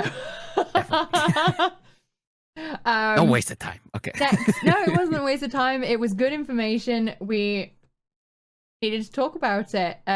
Just aware that we've got 3 more questions. Okay. What would you advise people with PTSD who are trying to find their first step in recovery?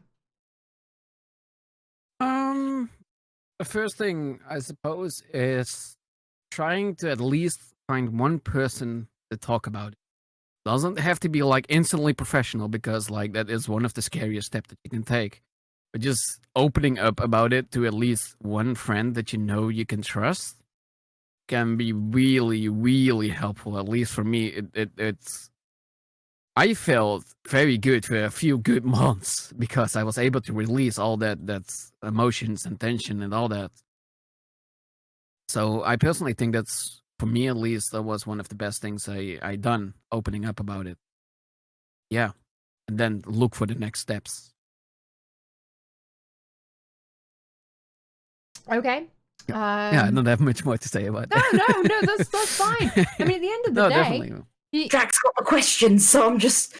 No, it's, at the end of the day, you're not here to give like a step-by-step of how to deal with PTSD. You're like, whatever you feel like you want to share that you think might help gives someone a step in the right direction. But at the end of the day, everyone's journey is different and it has to be approached in a different way. So don't feel... No, definitely. Like, I wish I could say more, but I try to give like general advice because I feel like that's the most helpful, because I can give you step by step very specifically what helped for me. It doesn't mean it helps for you. That's why I want to do the major biggest step that I feel in general, or for not specifically PTSD related, just in general, is opening up about your problem. That is the biggest step ever for me, because that is the first step of recovery. So yeah, acknowledging it pretty much, actually. Yeah. Okay. Has streaming affected your mental health at all, either in a positive or negative way? A little bit of both. In the beginning, it was sort of negative because there was like a certain stigma, you know, like you need to grab so as much as people as possible, grabbing communities and things like that, and pushing yourself to the limit because you need this amount of hours to stream and so on and on and on. So in the beginning, that was actually affecting me negatively because I used way too many spoons that I had. I grabbed spoons from my neighbors to throw at my screen, so to say, you know, and then burn out massively. So in a way, that kind of did it negatively for me. And for a while, when I got sick, got to the hospital and got out of it, I didn't stream for quite a while till actually last December, I believe, when I started streaming Phasmo. And ever since then, I picked it up again, but mostly with the mentality, I want to stream for my own. I just want to have fun. I want to share my experience and I want to make people laugh if I can. If not, then at least I had fun doing whatever I'm doing. Like, I want to do it for me. I love people coming in and I definitely love people watching me. But it is, for me, not my major thing. I just want to have fun. And that really helps me mentally as well, especially when people come for me because I show myself as who I am and who I'm not. Like it did in the beginning, it gives me a good boost for myself as well because people come more often because they come for you, you know, and it's a confidence boost, and that way it does help me positively mentally. Cool. Okay, last question, which is probably going to be a real easy one. Do you have group meetings with other people that have PTSD, like AA? I personally wish I had, but I didn't. I think it would have helped me some more, or at least speed up the recovery to some extent, because you will have people relatable with you that you can talk about and openly talk about and experience the things together, you know, like the recovery together.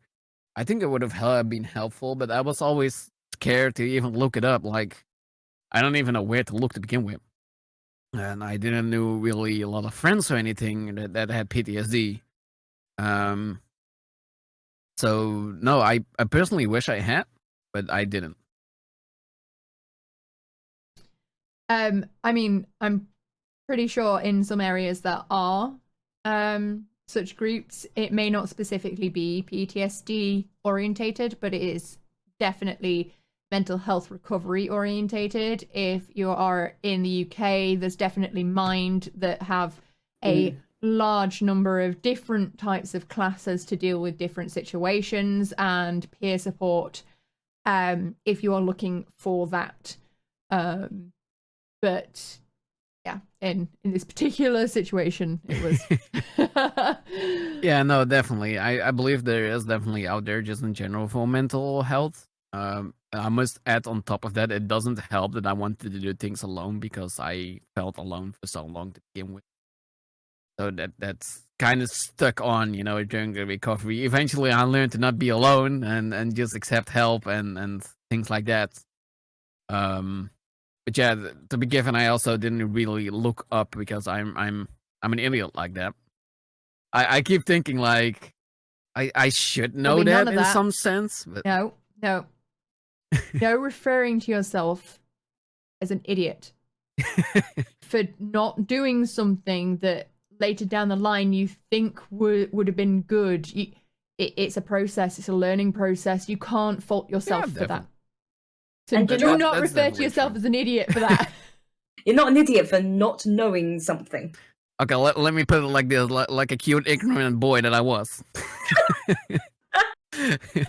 I had no idea where to look. Yeah. And I guess I could have actually Googled it, I suppose, at some point, but at the same time, I was just too busy with myself. I was too busy with myself. Exactly. The thing is, a lot of mental health support is group focused, and in my opinion, that is not the best way to approach 90% of mental health issues, because often there is anxiety and there is social anxiety and there is distrust. I actually realized why I never looked it up now. Right? And yet so much of it is group focused because they're trying to cut corners and trying to put as many people into one space as possible and get them all over and done with in one. So, and I know that sounds harsh, but it is the nature of our mental health services, the fact that they are underfunded, they haven't got the resources, they haven't got the support that they need. But for some people, group therapy really does work. And later down the line for situations like this, it is helpful. But you need to get to that point before it can even be of use. So even at the start, it's not something that you should be like, oh, I need to Google this and I should have thought of this. It's No. It's like all things when you look back, and it's always easy to look back, but when you also realize on the moment itself, it isn't that easy. It 9 out of 10 times it just isn't that easy. And yeah, it's also an experience that for some people it's nice, for some people not. And I guess I was just stubborn as well at some point, and I was like, I gotta do this myself, you know. I don't need help. So that mentality also didn't help in there. But in the end, I don't regret anything what I done and how my life has gone, because of course I would have wished some things were went differently, but if I could go back to do anything differently, I wouldn't, because the risk of losing special things and memories that I have now is not worth the risk. It just isn't for me personally. No, I agree. So that yeah. I mean, there's certain things that I would remove from my brain. I mean, I can think of a few things as well, but at the same time, I'm like things, but I mean, I have done some weird things, and but the learning process after that, not so much. It's exactly like it crafted me, even though the most silly and stupidest thing you can imagine. It crafted you to the way that you are now. It's what I feel like, and I don't want to change anything for myself right now. That's why I will not. I will refuse to offer if I can change anything. But accepting who you are right now in this present moment is where all mental health support is really aiming towards. It's to get you to that point where this present moment, you're okay with being you. Oh, exactly. And no, I'm proud of who we are. So you should be. I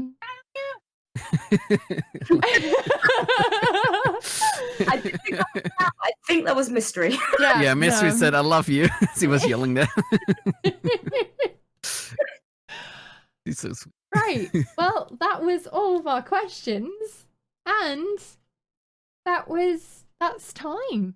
Proud of you. Yeah, not love you. Oh, thank you. Thank you all for the oh, proud of you. That's what she. Oh, I'm sorry. I have my headset on as well. I didn't hear. I'm also proud of you, and I also love you, honey. Well, thank you so much for joining us and talking to us about your experience and your thoughts on this topic. It was extremely interesting, and I hope it was helpful to people in chat. Well, I want to say thank you as well to all of you for inviting me over here, and you're welcome for the conversation. I found it very lovely, and I was like, it's maybe weird to say that, but I always love to talk about it because it still helps me say. And I always hope it helps someone, or just at least clear up some questions, you know, or like people have questions, and if I can answer them, I would love that. And I'm always open for questions in general. Anyone ever feels like. Any last remarks from anyone? I want to say that I'm super proud of you guys for doing this. Like giving people a voice and being able to share their stories like I just did now and people before me. I'm super proud of you guys being able to pull it off as well. So that's what I want to say. I'm going to give a clap for you guys. I hope the chat will clap with me. Woo! you guys deserve it, like definitely. Like you guys definitely deserve it. So thanks for the opportunity. Well, thank you for giving us your time. Yeah. At the end of the day, we can't do this without you guys. I mean, otherwise this would basically be us talking to each other about our problems. And honestly, we are boring. So I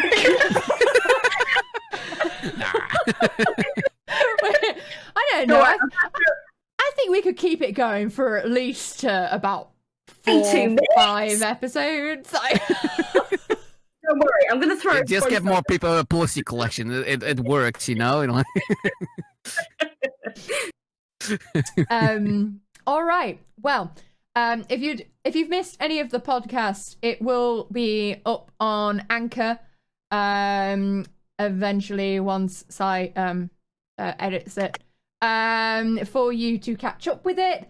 Our next one is on the 1st of April, which is out of turn, but it's a specially organised one about periods.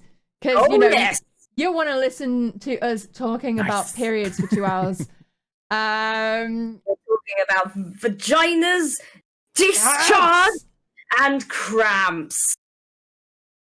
Believe periods. Me. Yes. Sounds like a wonderful evening. Yeah.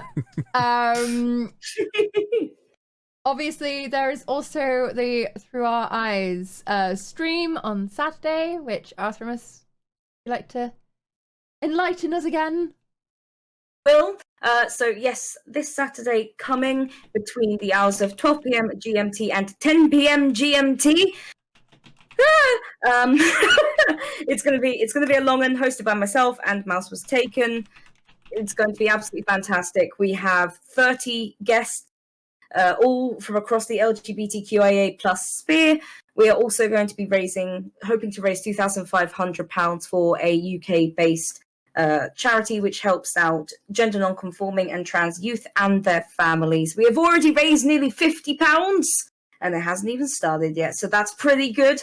But that's going to be an incredible chat with a lot of incredible people, some who we've never seen on the stream before, some who are returning guests to help ease the others into it, and surprisingly this time, some people who aren't necessarily in the public eye. For the first time, we actually have a couple of older teenagers joining us to talk about the education system and healthcare as a young person, which is fantastic. I'm really excited to hear their perspectives and, putting themselves, just outside of the lion's den, essentially, in front of all their peers to talk about the stuff they find incredibly important to them. And so I'm very excited to help give them a platform. So yes, as I say, this Saturday between 12 p.m. and 10 p.m. GMT, it's on my channel, so twitch.tv/Arthremis, and it will be updated onto YouTube 24 hours after. Right, and if you would like to submit questions for the next podcast, there is a form for such. If you want to find out about periods, and also I will be streaming from 1 till 4, and then be on Arthremis's stream 4 till 6 on Saturday, because I am doing a co-op stream with Stacey of Gotham for Overcooked. Nice. So, thank you guys for joining us. I hope you all enjoyed this. I am going to throw one more thing quickly, another wrench in, just because it is another charity event that I would like to mention. So towards the middle of April, so I believe it's the 8th of April, we will be doing a discussion with Daydreamer Dan about AAPI hate, essentially. So Asian and Pacific Islander hate. There has been a rising number of attacks across the world on Asian people. There's a lot of reasons why, but we're going to be discussing that with an Asian American person who has lived experience. So Dan is going to come and talk to us. We will also be fundraising on that day. So there will be some stuff posted on social and on stream. And we would love if you could help support some people who are really, really feeling the heat right now. Yes. I don't know. I just thought that was too many podcasts in. No. They're happening. I will tell you about them. Awesome. We've got quite a fun-packed month coming up, to be fair. But yes, guys, thank you so much for joining us. If you'd like to follow Outside of Stream, do join on the social medias, the Twitters and the Instagrams. And if you guys have Facebook, I'm not entirely sure if you guys have Facebook, but I have Facebook and never used it, and I should do it. Right, so Twitter and Instagram is generally a good shout. If you would like to keep in contact outside of stream, do join the Discord and where all the shenanigans happen. But yes, hopefully you had a good one. Hope you have a good rest of your evening. I hope you have a good rest of your week, and we will see you guys soon. Say bye, guys. Adios. Bye. See you later. Bye, all.